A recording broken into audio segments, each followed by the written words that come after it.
할렐루야. 옆 사람들과 함께 고백해 볼까요? 한량없는 하나님 은혜에 감사합시다. 네. 무더위 가운데 은혜를 사모하며 우리 주일 예배에 나오신 모든 분들을 환영하고 축복합니다. 오늘 이 하루도 주님의 충만한 은혜 안에 거하시기를 주님의 이름으로 축복합니다. 네, 제가 여기 온 지 세워보니 5년 되었는데 2부 주일 설교는 몇 번 했는데 3부는 처음 해봅니다. 그래서 약간 떨리고 부담되는 마음도 있지만 주님께서 예비 주신 풍성한 은혜를 누리는 복된 시간이 되기를 주님의 이름으로 축복합니다. 오늘 말씀은 이제 예수님께서 왜 이 땅에 오셨는지를 잘못 이해하였던 한 가정의 이야기로 시작이 됩니다. 이 말씀을 통해 예수님께서 이 땅에 왜 오셨고 또 그것이 우리에게 어떠한 의미가 있는지를 함께 생각해보는 은혜의 시간이 되기를 축복합니다. 여기 한 여인이 있습니다. 그녀는 세베대의 아내이자 야고보와 요한의 어머니였습니다. 사복음서에서 그녀의 이름조차 언급되어 있지 않기 때문에 우리는 그녀를 지칭할 때 세베대의 아내 그리고 야고보와 요한의 어머니라고 부를 수밖에 없는 그런 이야기, 그 한 여인으로부터 오늘의 이야기는 시작됩니다. 오늘날도 어딜 가나 자녀에 대한 사랑이 극지만 자녀 문제에 대해 극성인 어머니들이 있습니다. 이 세베대의 아내도 아들에 대한 사랑이 가득한 어머니였는데요. 그녀는 걱정이 많았습니다. 요즘 물고기도 잘 잡히고 남편의 일들도 잘 풀리고 있는데 갑자기 두 아들 녀석들이 이 남편의 가정의 가업을 잊지 않겠다라는 이야기를 듣게 됩니다. 도대체 아버지를 따라서 물고기를 잡았어야 되는데 이제는 더 이상 물고기를 잡지 않겠다고 합니다. 나름 배도 있고 이 갈릴리 지역에서 나름 의미 있는 잘 나가는 어부 가정인데 왜 이 두 아들들이 가업을 잊지 않는지 이 여인은 걱정이 많았습니다. 하지만 남편과 아이들이 배에서 그물을 정리하고 있을 때 한 예수라는 분이 오셔서 나를 따르라고 했을 때 이 두 아들이 그를 따르겠다라고 결심했다는 소리를 듣습니다. 근데 그것도 한 녀석도 아니고 두 녀석 모두 다 자신의 일을 버려두고 예수님을 따른다는 소식을 들으니 이 어머니는 왜 이런 일이 일어났는지 너무도 걱정이 되었습니다. 그래서 그녀는 지금 예수님과 단판을 짓고자 마음 먹습니다. 그래서 언제 말씀을 드릴까 기회를 엿보다가 드디어 예수님을 만나게 되었습니다. 예수님과 제자들이 유월절을 지키기 위해 예루살렘에 도착했다라는 소식을 듣자 이 세베대의 아내는 두 아들을 데리고 예수님 앞에 나아갑니다. 그리고 자신이 준비했던 말들을 합니다. 아들이 두 명이나 예수님을 따라다닌다고 하니 그녀가 걱정하는 것을 예수님께 말씀드립니다. 그러면서 주님의 나라를 세우실 때 자신의 두 아들을 하나는 우편에 하나는 좌편에 세워 앉게 해달라고 요청을 합니다. 그녀는 예수님께 자녀들을 위해 자녀들의 앞날을 청탁한 것이죠. 물론 자신의 자녀들이 더 인정받고 더 귀하게 쓰임받기 원하는 그러한 부모의 마음은 이해가 됩니다. 하지만 지금 그녀는 잘못 이해한 것이 있습니다. 예수님은 그녀가 잘못 이해한 것을 지적하시는데요. 오늘 읽었던 마태복음 20장 22절 말씀 한번 같이 읽어볼까요? 22절입니다. 예수께서 대답하여 이르시되 너희는 너희가 구하는 것을 너희가 마실 수 있느냐? 그들이 말하되 할 수 있나이다. 아멘. 예수님은 세베대의 아내와 야고보와 요한에게 하나님의 나라가 너희가 생각하는 그런 일반적인 나라가 아니라는 것을 말씀해 주십니다. 하나님 나라를 오해했기에 그 나라가 임하게 될 때 좌우 좋은 자리에 앉게 해달라는 것은 아직 그들이 하나님의 나라가 어떤 곳인지를 이해하지 못하였기 때문에 그런 반응을 보인 것이죠. 그리고 그들이 간과한 것이 있습니다. 그 나라가 임하기 위해서는 한 가지 과정이 필수적으로 필요했는데요. 그것은 예수님이 마시는 고난의 잔입니다. 우린 이것이 무엇인지 압니다. 예수님은 십자가의 고난을 통해 십자가의 대속의 사역을 통해 모든 인류의 죄를 해결하셔야 했고 그 일이 있어야만이 하나님의 나라가 임하게 되었습니다. 그래서 예수님은 이들에게 너희는 그 사역에 동참할 수 없다라고 말씀합니다. 하지만 이들은 예수님이 말씀하신 그 비유의 원래의 의미는 알지 못한 채 무조건 자신들도 그것에 동참할 수 있습니다 라고 말하고 있죠. 무식하면 용감하다는 말처럼 예수님의 사역을 다 이해하지도 못한 채 자신들의 자리싸움을 위해 무엇이든 하겠다라고 말하는 그들의 말은 욕심에 눈이 멀어서 분별하지 못하는 그들의 상태를 나타내는 상황입니다. 그런데 문제는 여기에서 그치지 않습니다. 뒤에서 그 이야기를 듣고 있던 10명의 제자들의 반응입니다. 자신들도 예수님께서 왕이 되신다면 예수님이 왕이 되실 그 나라에서 어렴풋이 그 나라에 대해서 잘못 이해하고 있었는데, 이 야고보와 요한의 어머니가 그것을 선수쳐 버린 것입니다. 아니, 우리들 중에 나이로 보나 또 제자로 뽑힌 순서로 보나 기여도로 보나 중요도로 보나 내가 더 앞서야 되는데 왜 야고보 요한을 더 높은 자리에 올려달라고 요청하는 것이지? 치사하게 엄마 찬스를 쓰다니. 다른 제자들은 이 야고보와 요한을 못마땅하게 여기고 얄미워했습니다. 이것은 무엇을 의미하는 것일까요? 야고보와 요한뿐만 아니라 뒤에 앉아있던 이 10명의 제자 또한 모두 똑같은 착각에 빠져 있다라는 것입니다. 예수님의 사역을 온전히 이해하지 못하였기에 그들 모두 예수님의 좌우에 앉게 될 것을, 누가 더 높은 자리에 앉게 될 것을 욕심 부리고 있었던 것입니다.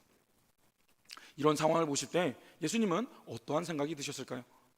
예수님은 어이도 없고 속상하셨을 것입니다. 물론 세베대의 아내야 예수님을 그렇게 계속 따라다니지 않았으니 오해할 수 있을 만하다 생각할 수 있겠습니다. 하지만 예수님의 제자들도 여전히 예수님의 사역을 이해하지 못하는 것을 볼 때 예수님은 참으로 답답하셨을 것입니다. 지금 우리가 함께 읽었던 마태복음 20장, 이제 그 이유는 예수님께서 예루살렘에 입성하시고 고난당하시는 기록이 기록되어 있습니다. 따라서 마태복음 20장이라는 것은 예수님의 공생의 마지막 예루살렘에 입성하기 전 과정이라는 것이죠. 이 제자들은 3년 동안 충분히 예수님을 따라다녔고 충분히 하나님의 나라가 어떤 곳인지 들었던 상황입니다.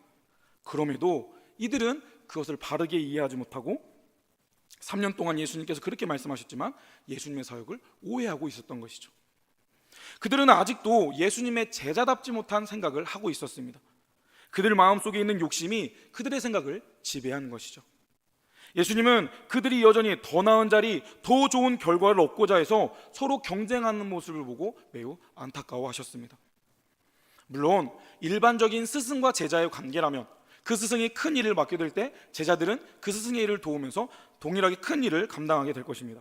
그것은 어쩌면 당연하다라고 생각할 수 있겠죠. 하지만 예수님이 어떠한 분이신지 안다면, 예수님이 이루실 하나님의 나라가 어떤 곳인지 알고 예수님께서 이 땅에 하실 일이 무엇인지 안다면 제자들은 그런 반응을 보였으면 안 됐습니다. 이제 그래서 예수님은 제자들을 불러 모아 앉히십니다. 그리고 한 번 더 예수님이 하실 사역에 대해, 그리고 예수님의 제자라면 가져야 할 바른 모습에 대해 설명해 주십니다. 그 말하기에 앞서 예수님은 당시의 지도자들의 예를 드십니다. 당시 팔레스타인을 지배하고 있었던 로마 제국의 총독이나 관리들은 그들의 성공이 그들의 목표인 것처럼 살아왔습니다. 그래서 자신이 가진 힘으로 다른 사람들을 억압하고 그 위에 군림하는 지도자의 모습을 보여줬던 것이죠. 예수님은 그러한 세상 집권자들의 모습을 예를 들면서 하나님 나라의 백성이라면, 그의 제자라면 그렇게 해서는 안 된다라고 단호하게 이야기하십니다. 그리고 이어서 역설적인 하나님의 그런 축복의 원리를 알려주시는데요, 26절과 27절 말씀 같이 읽기원 합니다. 26절입니다. 너희 중에는 그렇지 않아야 하나니 섬기는 자가 되고 너희 중에 누구든지 되고자 하는 자는 너희의 종이 되어야 하리라. 아멘. 이것이 하나님 나라의 원리입니다. 제가 불현듯 생각나는데 본문을 안 읽을 것 같은 느낌이 드네요. 이해해 주십시오. 그렇다고 지금 읽기는 좀 애매하니까 그냥 눈으로 빨리 읽어 주십시오. 네, 아무튼 집중합시다. 네, 하나님의 축복의 원리를 하나님께서 알려주십니다. 이것이 하나님의 원리이죠. 누구든지 크고자 하는 자는 어떻게 된다고 하시죠? 섬기는 자가 된다고 말씀하십니다. 그리고 으뜸이 되고자 하는 자도 반대로 종이 될 것이다 라고 말씀하십니다. 크게 되는 것, 으뜸이 되는 것은 비교적이라는 상황이 앞에 붙는 단어들입니다. 물론 본문의 주어는 빠져 있지만 크고자 하는 자는 비교적 다른 사람들보다 크기를 원하는 자의 모습인 것이고, 으뜸이 되고자 하는 자도 비교적 다른 사람들보다 좋은 실력으로 1등이 되고자 하는 자들을 의미합니다. 물론 이것은 개인적으로 맡겨진 역량에 따라 열심히 공부하고 준비해서 더 좋은 성적, 더 나은 것을 내면 안 된다라고 말하는 것은 아닙니다. 하지만 비교적으로 다른 사람들보다 내가 조금 나은 것으로 교만한 마음을 먹고, 또 다른 사람들이 조금 부족하다고 해서 차별화하려 하는 그런 모습을 예수님은 지적하는 것이죠. 그리고 이 역설의 원리답게 주님은 반대의 것들, 뒤의 것들을 더 강조하십니다. 크고자 하는 것보다 섬기는 것이 더 귀한 것이라고 말씀하십니다. 그리고 으뜸이 되는 것보다 종이 되는 것이 더 귀하다고 말씀하시죠. 이 뒤에 있는 것들은 어떠한 벌칙이 아닙니다. 더 안 좋은 것이 아닙니다. 이 역설의 원리에 따르면 그것이 더 귀한 것이라고 주님은 말씀하시는 것이죠. 내가 다른 사람들보다 나은 것에 대해 안도하면서 다른 사람들의 실수를 기뻐하는 것 같이 다른 사람들을 이기고자 하는 마음에 주의할 것을 주님은 말씀하십니다.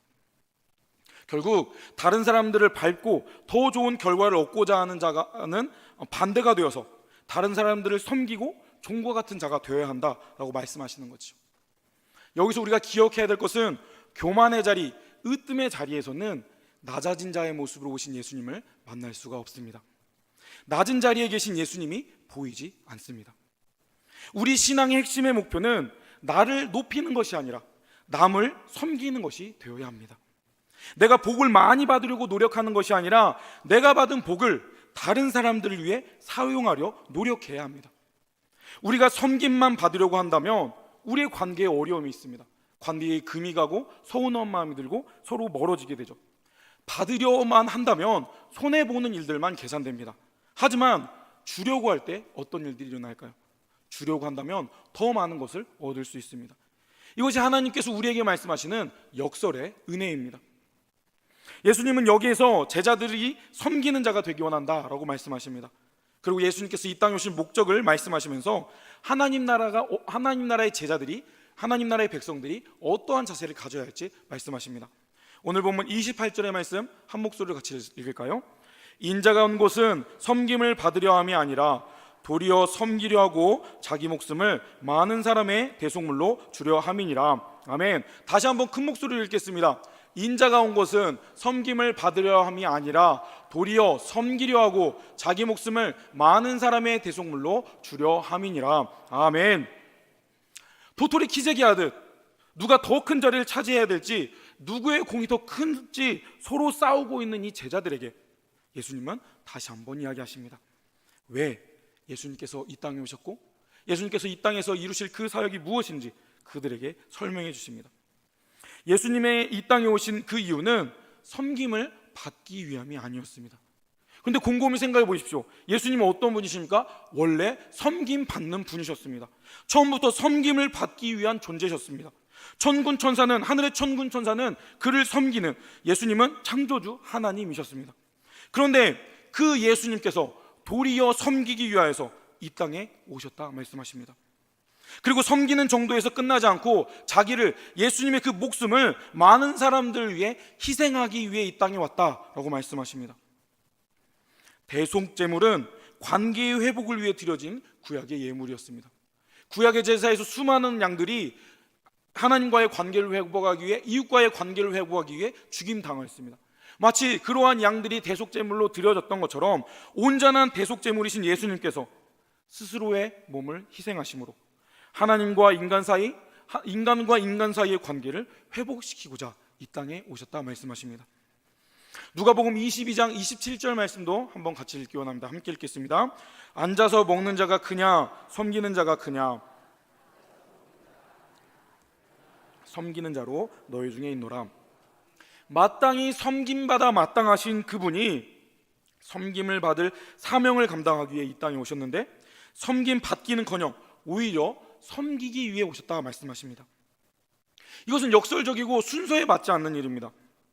만약 귀인을 초대한다면 그 귀인 대접을 어떻게 해야 할까요?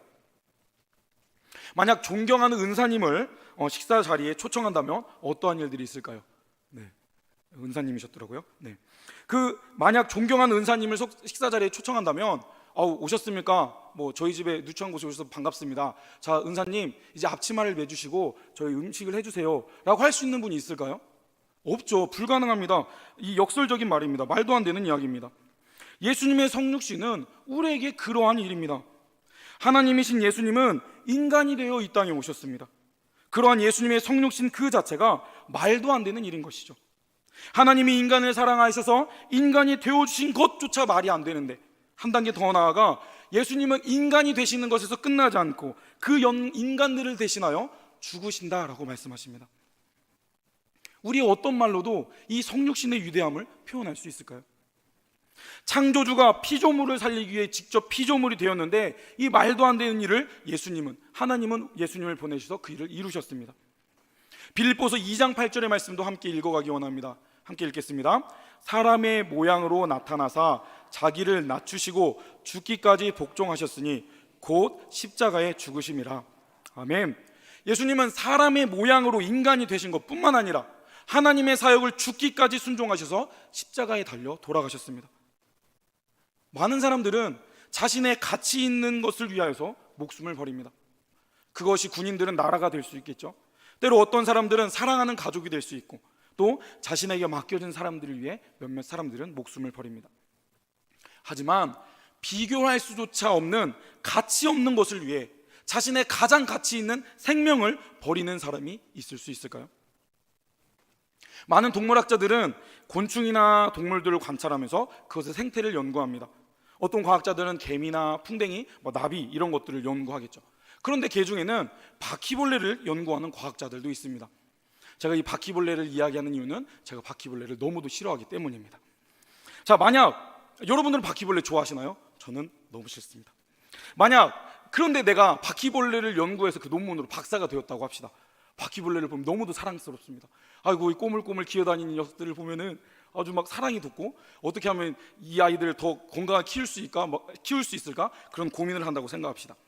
그런데 내가 이 바퀴벌레를 너무도 사랑해서 어떻게 하면 바퀴벌레를 좀 더 알아갈까 하는 마음으로 이 바퀴벌레로 다시 태어나야겠다라고 마음먹은 사람이 있을까요? 그 눅눅한 하수도를 같이 기어다니고 그 썩은 것들을 같이 먹는, 그런 걸 감당할 사람은 없을 것입니다. 말도 안 되죠. 그런데 창조주이신 하나님께서 인간이 되어주신 그 일은 인간이 바퀴벌레가 되는 일보다도 더 말도 안 되는 일이 일어난 것입니다. 하나님의 사랑은 너무도 크기에 자신의 하나밖에 없는 아들을 나랑 아무 상관없어 보이는 피조물을 위해 수치스럽고 불완전한 인간의 몸으로 이 땅에 보내셔서 모든 인간을 위해 대신 죽게 하셨습니다. 그 사랑이 느껴지십니까? 이러한 하나님의 사랑을 우리는 섬김이라 말할 수 있겠습니다. 그리고 예수님은 그 하나님의 사랑을 직접 우리에게 알려주시기 위해서 섬김의 모습으로 우리에게 오셨습니다.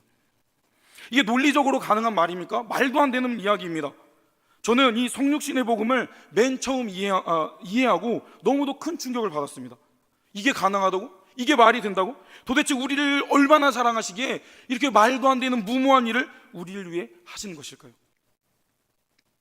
하나님의 그 크신 사랑을 우리는 그냥 상투적인 표현으로 이해할 수 없다라고 이야기하는데, 정말로 그 사랑은 너무도 크기에 우리가 이해할 수 없는 것입니다. 혹시 여러분 어떤 아저씨가 도서관에서 그림책에 색칠하면서 우는 장면을 보신 적 있으십니까? 혹시 보셨다면 그게 저입니다. 제 이야기를 잠시 설명드리고자 합니다. 이제 신대원을 준비하면서 열심히 성경의 각 장에 나오는 이야기들을 외우는 그런 과정이 있었는데요. 이제 그것을 쉽게 외우기 위해서 그림책에 각 장별의 특징들을 그리고 그것을 색칠하며 외우는 그런 공부를 했던 적이 있습니다. 이제 전북대 도서관에서 앉아서 제 신약을 공부하면서 데살로니가전서 4장의 그림을 칠하면서 저도 모르게 꺼이꺼이 울었습니다. 데살로니가전서 4장 14절에 보면 예수님께서 이미 죽은 자들과 함께 다시 재림하실 것이다 라는 내용이 있어서 그 그림책에 보면 진짜 새끼손톱만한 예수님이 구름 타고 이렇게 내려오는 그림이 있거든요. 그걸 볼 때 이게 말이 된다고? 하나님이 우리를 사랑하셔서 오셨고 또 다시 오신다고? 이게 나를 위한 사랑이라고? 그것을 깨닫고 그 도서관에서 혼자 꺼이꺼이 울었던 기억이 납니다. 여러분, 여러분의 인생의 주인은 누구십니까? 우리의 인생의 주인공은 우리가 아닙니다. 우리는 단지 하나님의 신부름꾼입니다. 성경의 표현대로 청지기이고 하나님의 종일 뿐인 것이죠. 우리는 하나님께서 우리에게 맡기신 것들을 우리의 인생을 통하여서 하나님께 영광 올려드리는 사명을 맡겨준 자들입니다. 우리에게 주신 지식, 물질, 재능 또는 우리의 권세와 우리의 가정과 우리의 자녀들을 통하여서 하나님의 뜻을 높여드리고 하나님을 예배하는 예배자들로 우리는 살아가야 하는 것이죠. 혹시 지금 여러분의 자리가 섬김받아 마땅한 자리에 계십니까? 내가 섬김을 받는다면 그것을 당연한 것으로 여기고 계십니까? 그러지 마십시오. 내 나이에 내 위치가 되면 당연히 섬김 받아야지 라고 생각한다면 그것은 당연한 것으로 여기지 마시고 예수님을 본받아 기꺼이 섬김 받기보다 섬기는 자리로 섬기는 것을 감당해 주시길 바랍니다. 혹 다른 사람들이 나를 섬기지 않아 서운하다 생각되시는 분이 있으십니까? 아니, 왜 저 사람은 나를 섬겨주지 않지? 왜 나를 대우해주지 않지? 그렇게 대우받지 못한 것들에 대해서 다른 사람들이 챙겨주지 않는다고 속상해하고 계신 분이 계십니까? 그런 모습은 오늘 본문에 나온 제자들의 모습일 것입니다. 결코 예수님이 원하시는 예수님의 제자의 모습이 아닙니다. 내가 섬김을 받으러 오신 예수님을 믿는 자라면 그 예수님처럼 섬김의 자리로 낮아져야 합니다. 여전히 섬기지 못하고 있다면 예수님을 닮지 못한 내 자신을 부끄럽게 여기시길 바랍니다. 예수님의 사랑은 계산할 수 있는 것이 아닙니다. 물물교환, 어떠한 시장 경제 체제에 따르면 우리가 물물교환을 하려면 무엇을 주고받으려면 두 재화의 가치는 비슷해야 합니다. 하지만 하나님이 우리에게 주신 것을 우리가 그렇게 계산할 수 있을까요?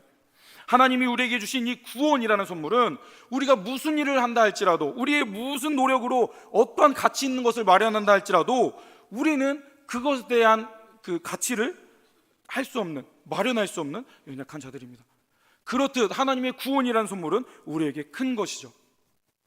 그런데 그 구원을 하나님은 값없이 와서 사라 말씀하십니다.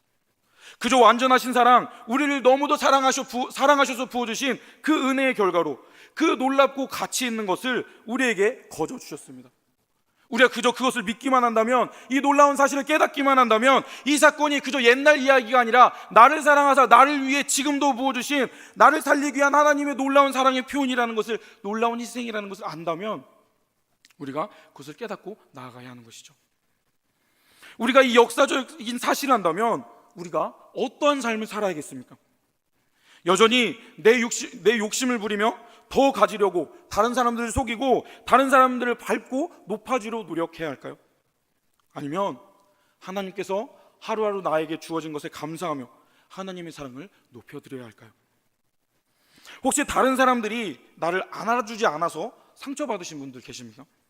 아니, 난 이렇게 노력했는데, 난 이렇게 헌신했는데, 난 수고했는데 왜 나의 이런 수고 헌신을 알아주지 않지? 다른 사람들이 내 수고를 인정해주지 않아서 서운하신 분 계십니까?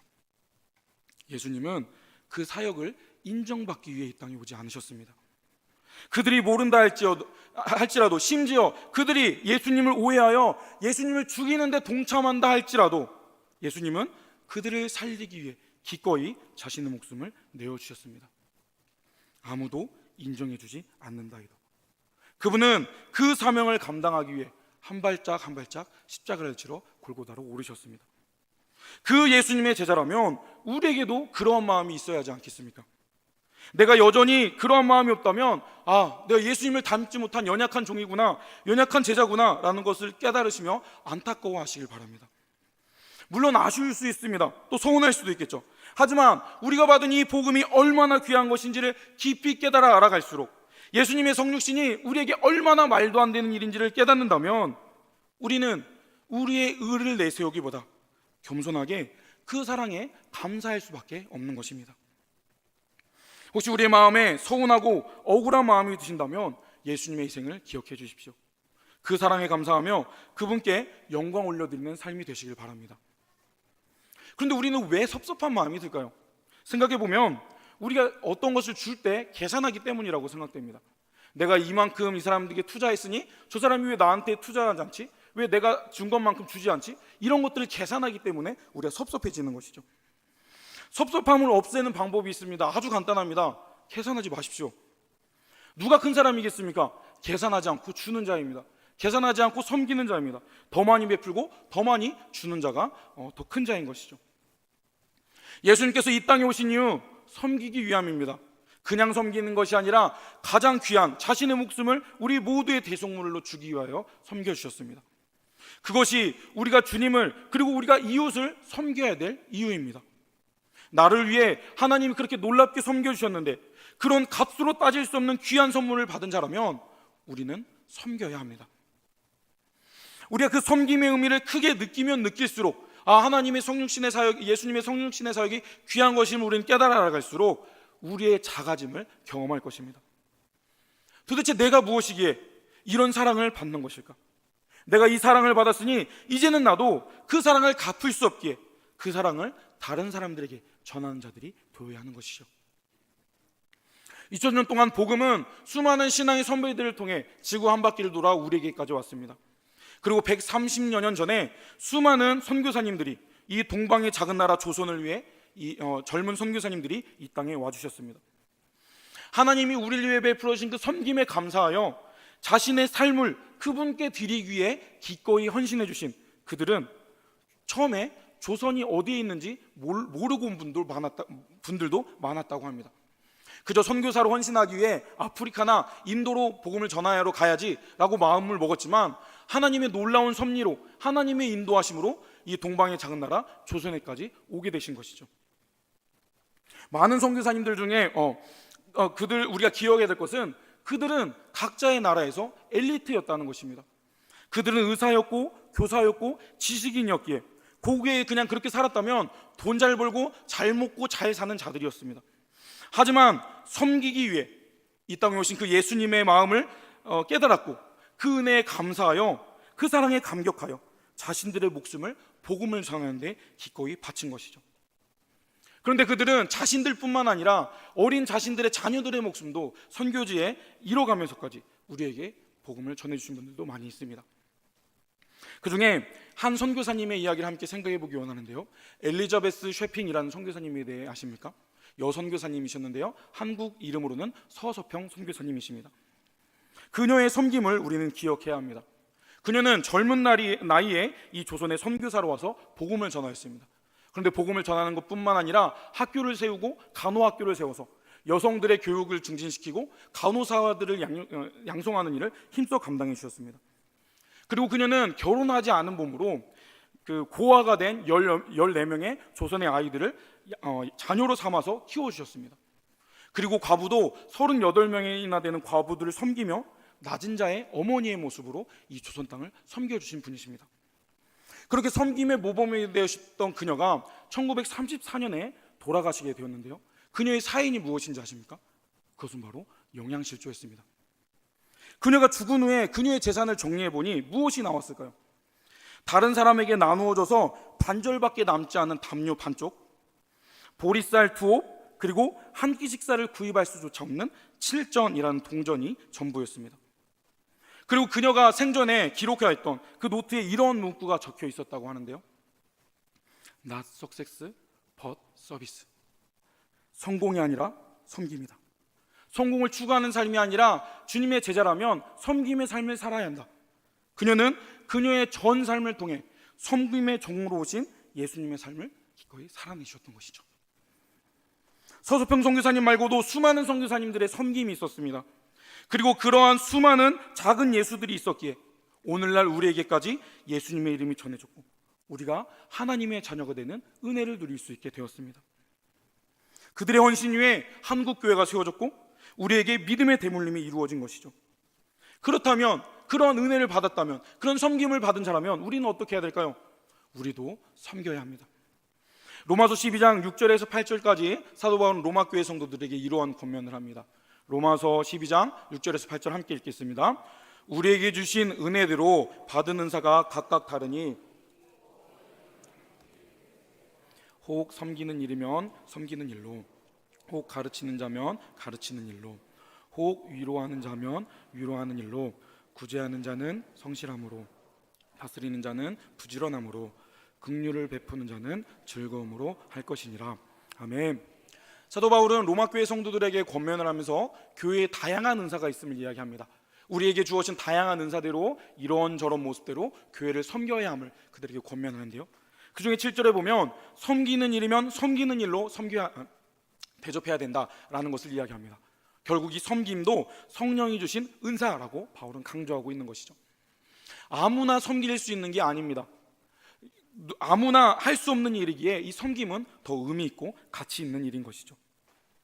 하나님이 우리에게 맡겨주신 이 섬김의 능력으로 다른 사람들을 섬기는 일을 힘써 감당해 주시길 바랍니다. 30여 년 전에 우리 초청교회가 새로 세워질 때 많은 분들의 수고 헌신과 섬김이 있었던 걸로 압니다. 열정을 가지고 복음을 전하였던 고 이기범 목사님과 함께 발을 맞춰가면서 몸이 상하는 것도 몸을 상해가면서까지 파죽전도로 복음 전하며 교회를 세워가는 사명들을 여러분이 감당하셨다는 것들을 들어 알고 있습니다. 여러분의 그러한 수고와 헌신에 감사를 드립니다. 비록 지금은 조금 몸도 연약하고 또 그러한 열정들이 다 소진되어 가는 것 같아 보인다 할지라도 여러분의 그러한 수고 헌신과 섬김을 하나님께서 기억해 주실 줄 믿습니다. 그리고 더 큰 은혜와 기쁨 주실 줄 믿습니다. 우리가 이제는 새롭게 섬기는 일들을 바라보며 나아가야 할 때가 되었습니다. 우리가 감당하게 될 모든 사역 가운데 여러분의 섬김의 사역이 필요합니다. 단기 선교 중에 있습니다. 단기 선교를 보내면서 여러분의 뜨거운 섬김을 저는 보았습니다. 여러분들이 선교지에 귀한 물품을 보내기 위해 많은 분들이 이 선교 물품을 후원해 주셔서 물품이 차고 넘쳤습니다. 그래서 버스 한 대로 40여 명의 지체들이 갔는데 그 밑에 짐칸에 그 짐을 다 실을 수 없어서 최진호 장로님이 스타렉스를 가득 채워서 다른 선물들을 채워서 가는 것을 보았습니다. 우리의 이 수고 헌신이 선교사님께 얼마나 큰 기쁨이 되었을까요? 그리고 현지에 있는 아이들과 현지인 동역자들에게 얼마나 큰 은혜가 되었을까요? 목사님께서 보내주신 사진들을 볼 때 그들의 표정이 그러하다라는 것을 느낄 수 있었습니다. 이렇듯 우리가 우리를 위한 섬김뿐만 아니라 복음을 전하는 다른 우리가 먼 곳에 있는 자들을 위해서도 섬김의 사역을 힘써 감당해야 되겠습니다. 8월에 저희들이 감당해야 될 사역들이 있습니다. 청년부 수련회가 17일에서 19일까지 있고요. 또 2차로 삼계탕 접대가 23일에 있습니다. 그리고 30일이 되면 은퇴하신 목사님들께 동일하게 삼계탕 접대를 하는 그런 순서들도 있는데요. 이 모든 행사들은 우리의 섬김이 꼭 필요한 행사입니다. 물론 또 동일하게 우리의 시간을 들여야 됩니다. 노력과 물질이 필요한 때입니다. 하지만 우리의 이러한 섬김과 노력은 또 다른 은혜의 통로가 될 줄로 믿습니다. 섬김이 있는 곳에 감동이 있습니다. 또 섬김이 있는 곳에 보람이 있습니다. 섬기지 않고 섬김만 받으려 한다면 하나님이 주시는 감동과 보람을 느낄 수 없습니다. 따라서 우리는 서로를 섬겨야 합니다. 우리 동역자들 가운데, 우리 교구와 구역 가운데, 우리 찬양대 가운데, 우리에게 주어진 동역자들 가운데, 나아가 우리의 가족 가운데, 부부 가운데, 우리의 부모 자녀 사이에도 섬김이 있어야 되죠. 그런데 여러분, 조금 거리가 있는 사람을 섬기는 게 이렇게 쉬울까요? 가까이 있는 사람을 섬기는 게 쉬울까요? 가까이 있는 사람을 섬기는 게 어렵습니다. 왜냐하면요, 저는 이 사람을 너무도 잘 알거든요. 이 사람이 내 섬김을 받을 자격이 없다라는 것도 너무도 잘 알고 있습니다. 그래서 우리는 가까이 있는 사람들을 섬기는 게 조금 어렵다고 볼 수 있지 않을까요? 특별히 부부 사이에서 우리는 서로를 섬기기에 어려움을 경험할 수 있습니다. 제가 일부 설교 마치고 아내에게 미안하다고 했는데 제 이야기입니다. 너무 가까워서 정말 생각해보면 사소한 말도 안 되는 걸로 왜 날 안 챙겨주지? 왜 나한테 이러지? 이렇게 서운한 마음을 먹는 게 또 너무 가까운 부부죠. 그런데 또 사과하는 것은 조금 또 이렇게 자존심이 용납 못해서 못합니다. 하지만 오늘 말씀 들으셨다면, 혹 이 자리에 일부 예배 때 저와 같이 약간 부부 사이가 좀 멀어지신 분들이 계시다면 예배 끝나고 먼저 사과해 주십시오. 한번 따라해 볼까요? 먼저 섬기는 게 이기는 겁니다. 먼저 화해하는 게 큰 사람입니다. 네, 우리 부부뿐만 아니라 우리 구역에 우리의 많은 동역자들과 혹 관계에 어려운 분들이 있다면 먼저 나아가 섬겨주시고 화해해 주시길 바랍니다. 그래서 우리는 사람을 보지 말고 예수님을 보면서 섬겨야 되겠습니다. 내가 섬기는 그 대상 때문에 섬기는 것이 아니라, 그 사람이 섬김 받을 만하기 때문에 섬기는 것이 아니라, 날 위해 놀라운 은혜를 부어주신 그 예수님 때문에, 그 예수님을 바라보며 섬겨야 하는 것이죠. 예수님께서 기꺼이 섬겨주셨으니, 우리에게 복음을 전해주신 수많은 믿음의 선비들이 우리를 섬겨주셨으니 나도 기꺼이 섬기겠다라는 마음으로 동역자들을 섬겨주시길 바랍니다. 우리가 신앙생활을 하면서 말씀과 기도가 매우 중요합니다. 하지만 우리에게는 말씀과 기도뿐만 아니라 그것만큼 섬김의 사역도 중요합니다. 예수님께서 우리를 사랑하셔서 우리를 위해 낮춰주셨고 우리를 섬겨주셨던 것처럼 우리도 우리의 눈을 낮추고 겸손한 마음으로 서로를 섬겨줍시다. 내 관점에서 다른 사람을 판단하고 정죄하는 것이 아니라 낮춰진 겸손한 관점에서 다른 사람들을 위하고 섬긴다면 하나님께서 우리에게 예비해 두신 풍성한 은혜와 기쁨이 우리의 삶 가운데 넘쳐날 것입니다. 우리가 누구를 만나든 그들을 섬기기 위해 노력해 주십시오. 그 섬김이 풍성한 은혜가 되어서 우리 공동체 안에 넘쳐날 것입니다. 말씀을 맺겠습니다. 예수님께서 이 땅에 오신 이유가 무엇입니까? 그것을 깨달으셨다면, 그 놀라운 이유를 깨달았다면 이제는 내가 섬겨야겠습니다. 그것이 내가 섬겨야 할 이유입니다. 너무 큰 섬김을 받았기에 우리의 신앙의 선배들이 예수님이 우리에게 보여주셨던 것처럼 우리도 기쁨으로 내가 가진 것으로 이웃을 섬겨야겠습니다. 그것이 예수님을 통한 하나님의 사랑을 깨달은 자이고 하나님이 기뻐하시는 그리스도인의 모습입니다. 섬기는 자가 복된 자입니다. 섬기는 자가 은혜 받고 섬기는 자가 기쁨을 누립니다. 그것이 예수님이 성육신을 통해 우리에게 알려주신 역설의 원리입니다. 섬기기 위해 힘써 주십시오. 내가 가진 것으로 나누기를 힘써 주십시오. 그렇게 예수님을 닮아가는 모습으로 나아갈 때 하나님께서 우리를 통해 영광 받으실 것입니다. 그래야 하나님께서 예비해 두신 충만한 복을 누리시는 저와 여러분이 되시길 주님의 이름으로 축복합니다. 다 같이 일어나셔서 그 사랑 함께